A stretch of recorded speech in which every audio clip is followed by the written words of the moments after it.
الرحيم إن الحمد لله نحمده ونستعينه ونستغفره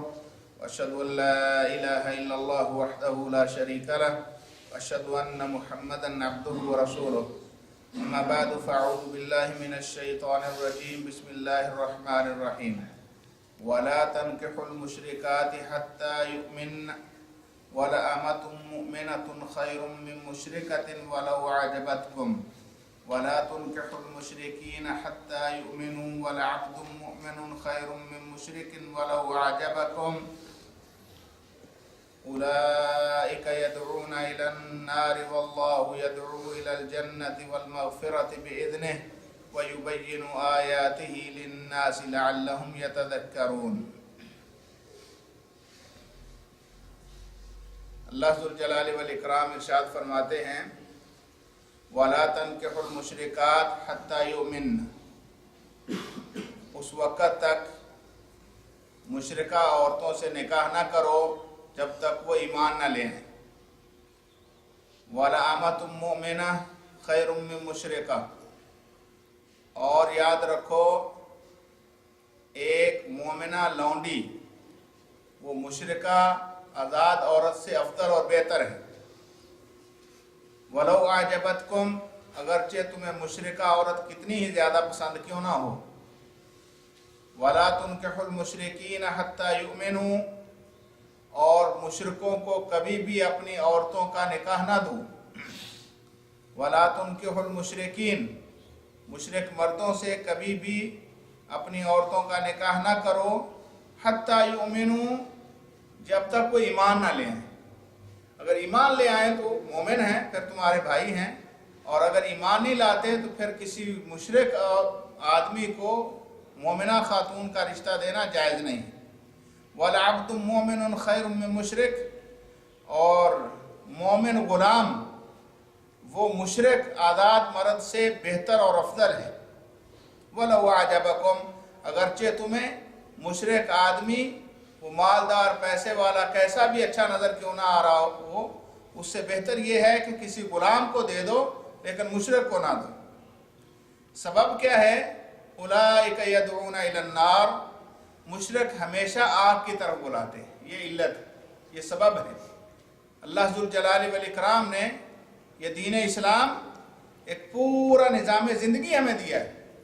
اس کے اندر انسان کے پیدا ہونے سے لے کر مرنے تک کے سارے امور جو اس کو اللہ کے قریب کرتے ہیں وہ ذکر ہوئے ہیں، اور انہی میں سے ایک معاملہ شادی بیاہ کا ہے۔ اللہ ذوالجلال والاکرام نے اس آیت کے اندر اس بات کو واضح کر دیا کہ کسی بھی مشرکہ خاتون سے نکاح کرنا قطعاً حرام ہے، جائز نہیں ہے، اور کسی بھی مومن عورت کا کسی مشرک کے ساتھ نکاح کرنا بھی درست نہیں ہے۔ اور اس کا سبب اصل کیا ہے وہ اللہ ذوالجلال والاکرام نے یہاں ذکر کیا، اولئک یدعون الی النار، یہ لوگ مشرک مرد ہوں یا عورت یہ سارے کے سارے اللہ کی آگ کی طرف بلاتے ہیں، جبکہ اللہ ذوالجلال والاکرام واللہ یدعو الی الجنۃ والمغفرہ، اللہ تو تمہیں جنتوں کی طرف بلاتا ہے، معافی کی طرف بلاتا ہے۔ اللہ ذوالجلال والاکرام چاہتا ہے تمہارے گناہ معاف ہو جائیں، جنت کے وارث بن جاؤ، جبکہ اس کے برعکس مشرک ہمیشہ جو ہے وہ آگ کی دعوت دیتے ہیں۔ اللہ ذوالجلال والاکرام جو چاہے حکم کرے، وہ مالک ہے، خالق ہے، لیکن جیسے پہلے بھی کئی دفعہ یہ بات گزری، اللہ کے احکام مبنی پر حق ہوتے ہیں اور حکمت پر مبنی ہوتے ہیں، اور اس کے اندر مومن کے لیے بے شمار فوائد ہوتے ہیں، اور اللہ ذوالجلال والاکرام نے مشرکہ مرد اور مشرکہ عورت کے ساتھ نکاح کو جو حرام قرار دیا ہے، تو یہ حقیقت میں ایمان کے اوپر اللہ تعالیٰ نے مہر ثبت کر دی ہے کہ اگر مشرکہ خاتون کے ساتھ کوئی مومن مرد اس کی پسند ہو، اس کے لیے چاہت ہو، اور وہ اس کو خوبصورت لگے، اسے شادی کر لے، ہو سکتا ہے اس کی ذات کے اوپر تو کوئی اثر نہ ہو سکتا ہے، لیکن یہ بھی بہت دور کی بات ہے۔ پہلی بات تو وہ عورت اس مرد کے اوپر اپنا اثر چھوڑے گی، اگر مرد کے اوپر نہ چھوڑ سکے تو جو اس کے گھر میں اس کی اولاد پیدا ہوگی یقیناً اس کے اوپر اس کا بہت زیادہ اثر ہوگا۔ جیسے یہ ہو سکتا ہے کہ مومن کا اثر ہو اور مشرکہ جو ہے وہ کافر ہو جائے، ایسے یہ بالکل احتمال موجود ہے کہ مشرکہ جو ہے وہ اپنا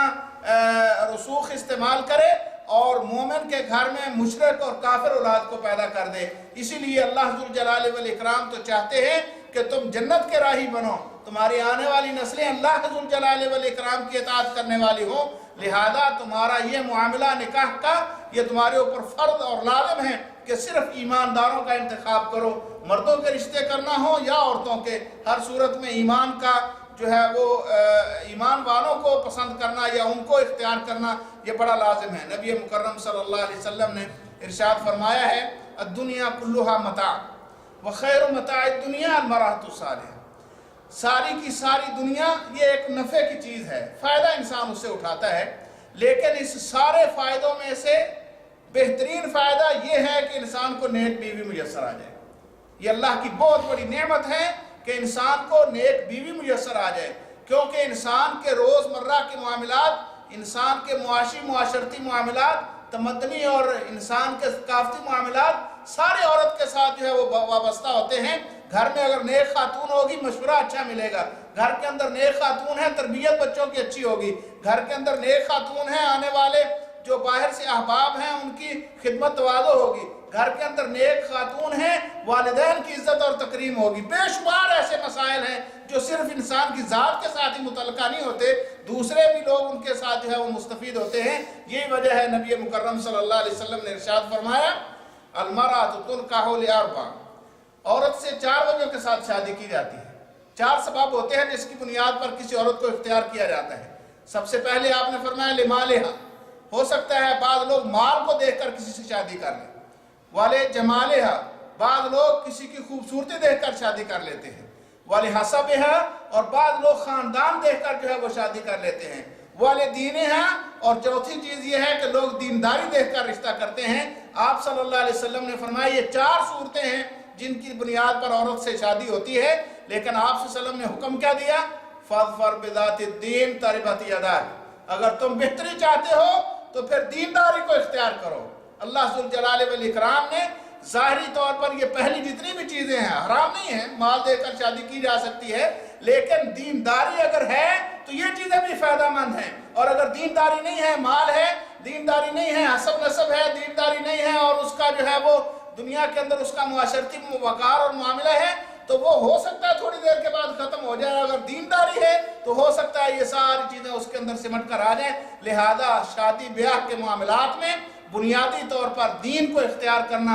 اور دین والوں کو پسند کرنا یہ نہ صرف انسان کی دنیا کی بہتری ہے بلکہ اللہ کہتے ہیں تمہاری آخرت بھی اسی کے ساتھ وابستہ ہے۔ اللہ ذوالجلال والاکرام تمہیں دعوت دیتے ہیں اولئک یدعون الی النار، مشرک جو ہے وہ ہمیشہ جہنم اور آگ کی طرف بلاتے ہیں، واللہ یدعو الی الجنت والمغفرۃ باذنہ، اللہ اپنے اذن سے مغفرت اور جنت کی طرف بلاتے ہیں۔ ویبین آیاتہ للناس، اللہ تو لوگوں کے سامنے اپنی آیات کھول کھول کر بیان کرتے ہیں، اللہ اپنی آیتوں کو واضح کر رہے ہیں، کھول کر بیان کر رہے ہیں، لعلہم یتذکرون، اس لیے کہ لوگ نصیحت پکڑ جائیں۔ لہذا میری اور آپ کے لیے ہمارے رب کی نصیحت یہ ہے کہ ہم ہمیشہ دینداری کو مقدم کریں، اللہ کے احکام کو مقدم کریں، دنیاوی امور اور باقی چیزوں سے جو ہے وہ دور رہیں۔ اللہ سے دعا ہے اللہ تعالیٰ سمجھنے کی توفیق نصیب فرمائے، اللہ تعالیٰ عمل کرنے کی توفیق سے نوازے، اللہ تعالیٰ دین کی صحیح معنوں میں سمجھ عطا فرمائے۔ وآخر دعوانا الحمدللہ رب العالمین۔